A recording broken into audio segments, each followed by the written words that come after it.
director of an engineering company is interviewing an applicant for a job. First, you have some time to look at questions 1 to 6.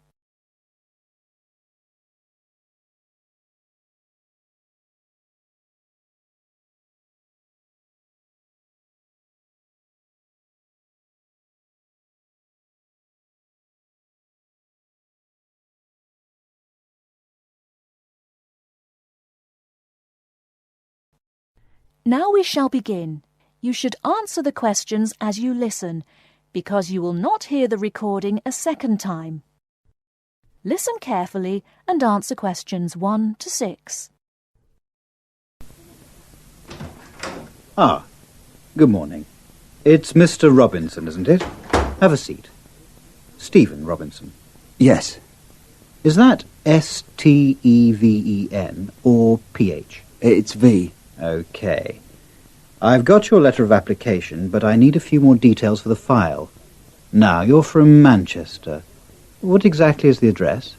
Yes, it's Dynevor Gardens, that's D-Y-N-E-V-O-R, Prestwich. Thanks. And telephone? Well, it isn't mine, it's the landlord's, but I can be contacted. It's 483-250. Uh-huh. The landlord lives in, does he?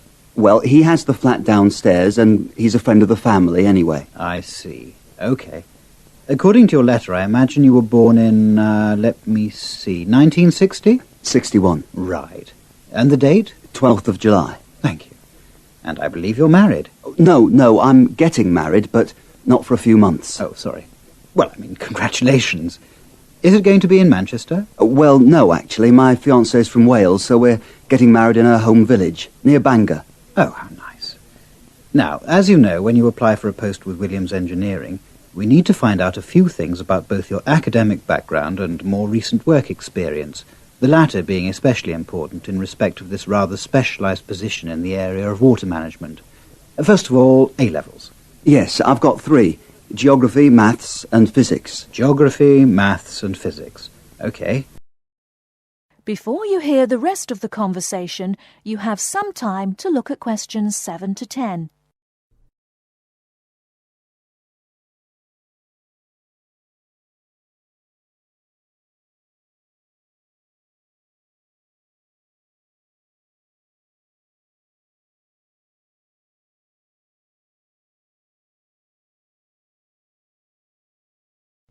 Now listen and answer questions 7 to 10. And what about your degree? I went to Sheffield University and got an engineering degree, with water management as my specialisation. Uh-huh. And as for work experience, I started out after graduating in 1986 in China, working for the Chinese government. Did you work as a volunteer? No, I did get a nominal salary. It was a 2-year irrigation project. That sounds fascinating. How did you organise that? You say it wasn't a British company, then? No. My university had links with a Chinese engineering university, so it was organised at that level. And after that? Then I came back, moved to Manchester, and have been working with Latimer Engineering since then. And what exactly are you doing for Latimer? Oh, I'm working in irrigation again, this time as a project research assistant. Great. I've got your details. Now let's move on to a more general discussion about what we're looking for.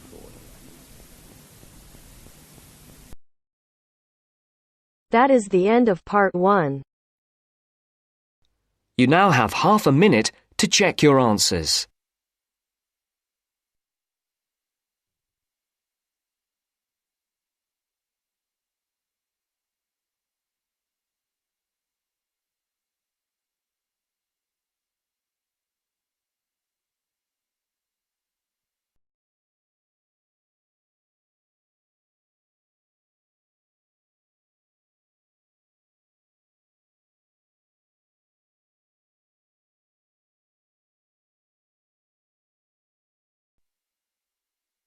Now turns to part 2.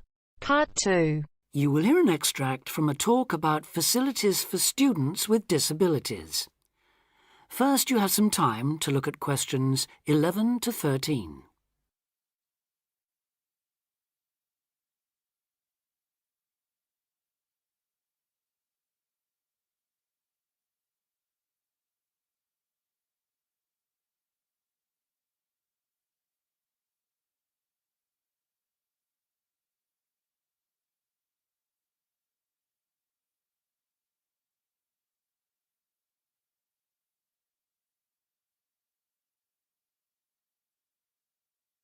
Now listen carefully and answer questions 11 to 13. Welcome to Student Times, the programme with all the latest on what's happening at universities around the country. Today we'll be discussing disabled applicants and the kind of support they can expect to find, or not find, at the university of their choice. With me to tell us more is Student Disability Advisor Sally Taylor. Good morning, Sally. Good morning, Hugh. I'd like to start by pointing out that although 1 in 4 people has some kind of disability, the proportion among students is much lower. This is partly because most students are under 25 and many people only develop their disabilities as they get older, but it's also because some universities don't do much to encourage access. It is true, though, that some have quite sticky problems when it comes to, for instance, wheelchair access, ancient buildings, cobbled streets built centuries ago, and so on. When faced with such a situation, some universities make an extra special effort to provide for students with particular disabilities, while others have specialist accommodation. In fact, all universities should have a written policy statement on students with disabilities, setting out what facilities they have, what their attitude is, and what they're prepared to do. But having said that, only you can properly understand the challenges of any disability you have, and so before accepting a place at a university, or even while you're considering applying, if only to raise the university's awareness, it's good to talk to them and find out how much they can and will do for you. The problem is who to talk to. Most universities and some students' unions have a disability advisor who is supposed to know what facilities they already have and will help with further arrangements if necessary or possible. However, all too often this person is a token. Sometimes it's just an extra responsibility given to a secretary. They don't know what the situation is in practice, and they don't have any real authority to change anything. So, given that for any prospective student it's best to visit a university before applying, it's an especially good idea for students with disabilities or special needs to check whether the place really does come up to scratch. In general, the university should provide personal care and assistance, and there are certain key features to look out for if you have a particular disability, including the following. Before you hear the rest of the talk, you have some time to look at questions 14 to 20.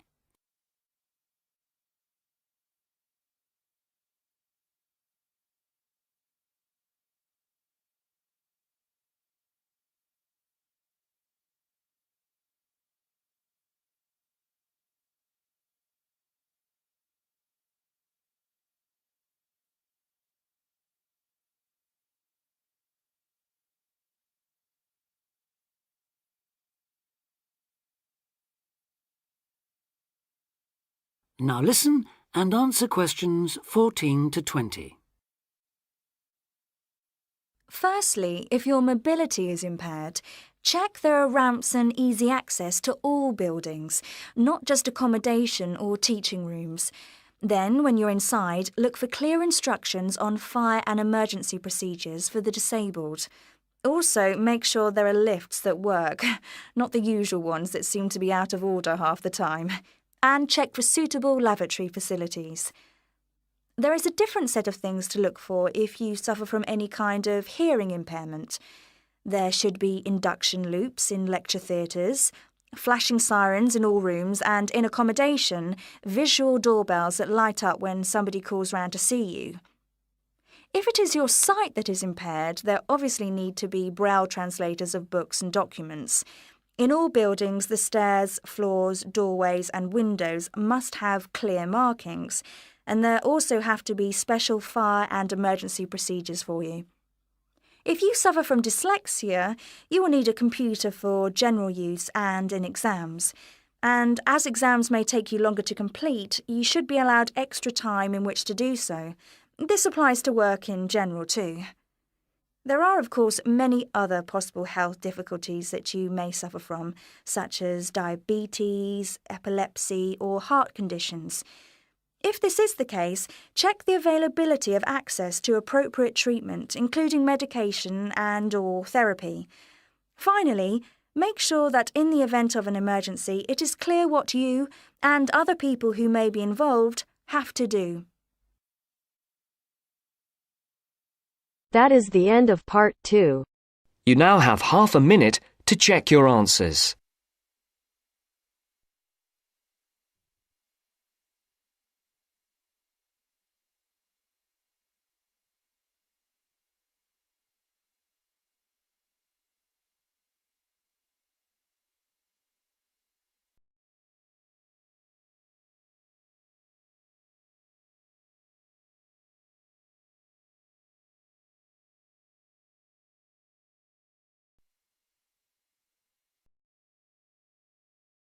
Now turns to part 3.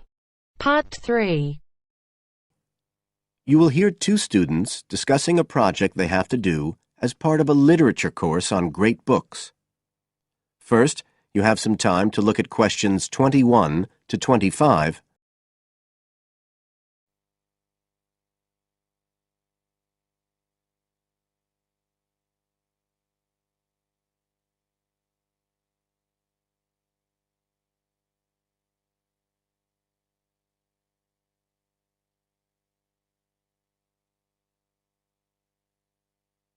Now listen carefully and answer questions 21 to 25. Hi, Joey. How are you doing? I heard you were sick. Oh, hi, Olivia. Yeah, I had a virus last week, and I missed a whole pile of lectures, like the first one on the great books in literature, where Dr. Castle gave us all the information about the semester project. I can give you copies of the handouts. I've got them right here. That's okay. I already collected the handouts, but I'm not very clear about all the details. I know we each have to choose an individual author. I think I'm going to do Carlos Castaneda. I'm really interested in South American literature. Have you checked he's on the list that Dr. Castle gave us? We can't just choose anyone. Yeah, I checked. It's okay. Who did you choose? Well, I was thinking of choosing Ernest Hemingway, but then I thought, no, I'll do a British author, not an American one. So I chose Emily Bronte. Okay. And first of all, it says we have to read a biography of our author. I guess it's okay if we just look up information about him on the internet? No, it's got to be a full-length book. I think the minimum length's 250 pages. There's a list of biographies. Didn't you get that? Oh, right. I didn't realize we had to stick with that. So, what do we have to do when we've read the biography? Well, then we have to choose one work by the writer. Again, it's got to be something quite long. We can't just read a short story. But I guess a collection of short stories would be okay? Yes, or even a collection of poems, they said. But I think most people are doing novels. I'm going to do Wuthering Heights. I've read it before, but I really want to read it again now I've found out more about the writer. And then the video. We have to make a short video about our author and about the book. How long has it got to be? A minute. What? Like 60 seconds? We got to give all the important information about their life and the book we choose? Well, you can't do everything. I wrote it down somewhere. Yes, Dr. Castle said we had to find or write a short passage that helps to explain the author's passion for writing, why they're a writer.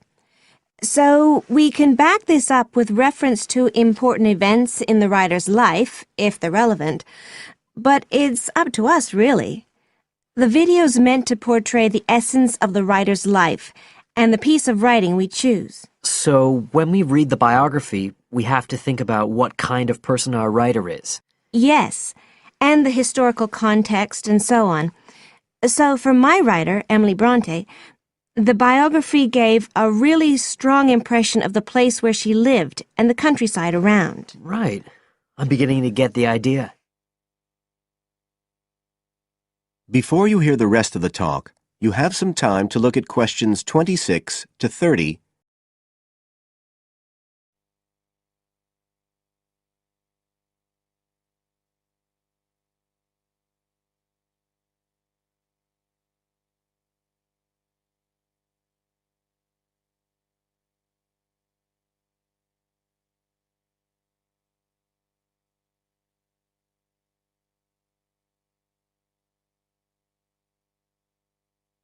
Now listen and answer questions 26 to 30.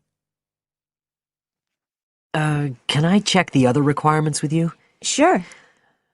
The handout said after we'd read the biography, we had to read the work we'd chosen by our author and choose a passage that's typical in some way, that typifies the author's interests and style. Yes, but at the same time, it has to relate to the biographical extract you choose. There's got to be some sort of theme linking them. Okay, I'm with you. And then you have to think about the video. So are we meant to dramatize the scene we choose? I guess we could, but there's not a lot of time for that. I think it's more how we can use things like sound effects to create the atmosphere, the feeling we want. And presumably visuals as well? Yeah, of course. I mean, I suppose that's the whole point of making a video. But whatever we use has to be historically in keeping with the author. We can use things like digital image processing to do it all. So we can use any computer software we want? Sure. And it's important that we use a range, not just one software program. That's actually one of the things we're assessed on. Okay. Oh, and something else that's apparently really important is to keep track of the materials we use and to acknowledge them. Including stuff we download off the internet, presumably? Yeah, so our video has to list all the material used with details of the source in a bibliography at the end. Okay. And you were talking about assessment of the project. Did they give us the criteria? I couldn't find anything on the handout. Sure. He gave us them in the lecture. Let's see, you get 25% just for getting all the components done. That's both sets of reading and the video. Then the second part is actually how successful we are at getting the essence of the work. They call that content, and that counts for 50%. Then the last 25% is on the video itself, the artistic and technical side. Great. Well, that sounds a lot of work, but a whole lot better than just handing in a paper. Thanks a lot, Olivia. You're welcome.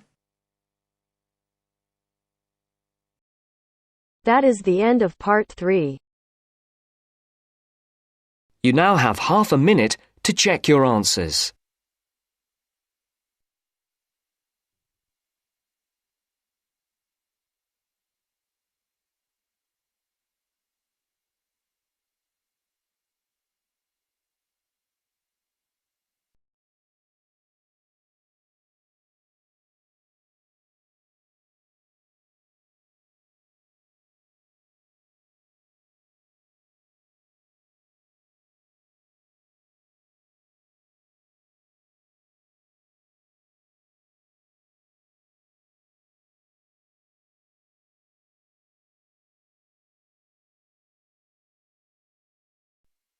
Now turns to part 4. Part 4. You will hear an extract from a talk about student health, and specifically about ways to avoid headaches. Listen to what the speaker says and complete the summary. First, look at questions 30 to 40.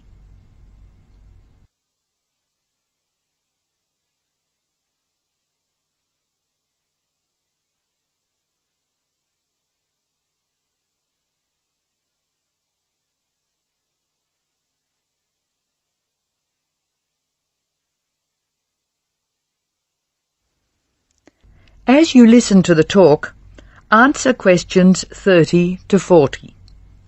Complete the summary.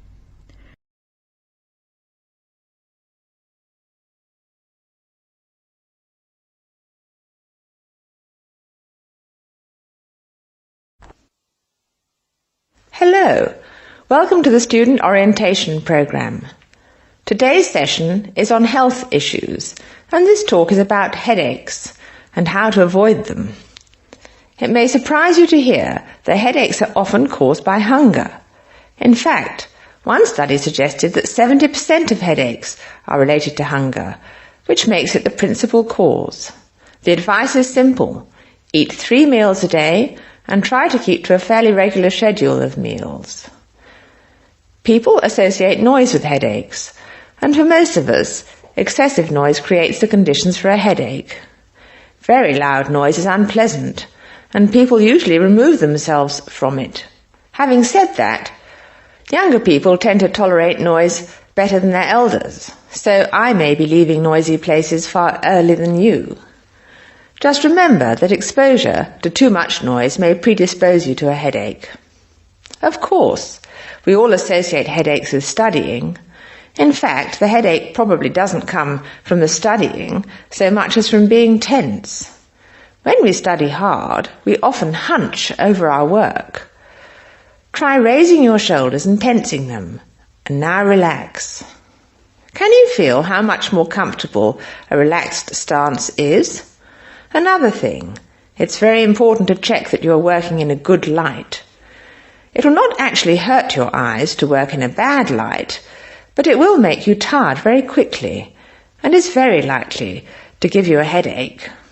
What's more, if you have the book flat on a desk in front of you, it will be harder to read, and you'll have to hold your head at an odd angle. It is wise to have a book rest, which raises the material you are reading 45 degrees to the desk. This will help reduce your chance of a headache. Try to relax before bed so that you will be relaxed when you try to sleep. A soak in a hot bath may be helpful. It's also important to really sleep when you go to bed. A good mattress is a wise investment for people who want to avoid headaches. This talk seems to keep coming back to tension. Tension may cause you to chew too forcefully, clench your jaw or grind your teeth, and this in turn may lead to headaches. It is very easy to say that you shouldn't grind your teeth, and very hard to stop, particularly if you grind your teeth in your sleep. Try to avoid situations which will make you tense, particularly just before bed. If you do compulsively grind your teeth in your sleep, ask your dentist about a soft mouth guard. In general, try to eat regular meals and avoid tense situations. Be sure you get plenty of exercise. Hopefully your headaches will be greatly reduced. One other thing I should point out, avoid smoky rooms and cars. Such places certainly encourage headaches, and the smoke may be doing you quite serious long-term damage. That is the end of part 4. You now have half a minute to check your answers.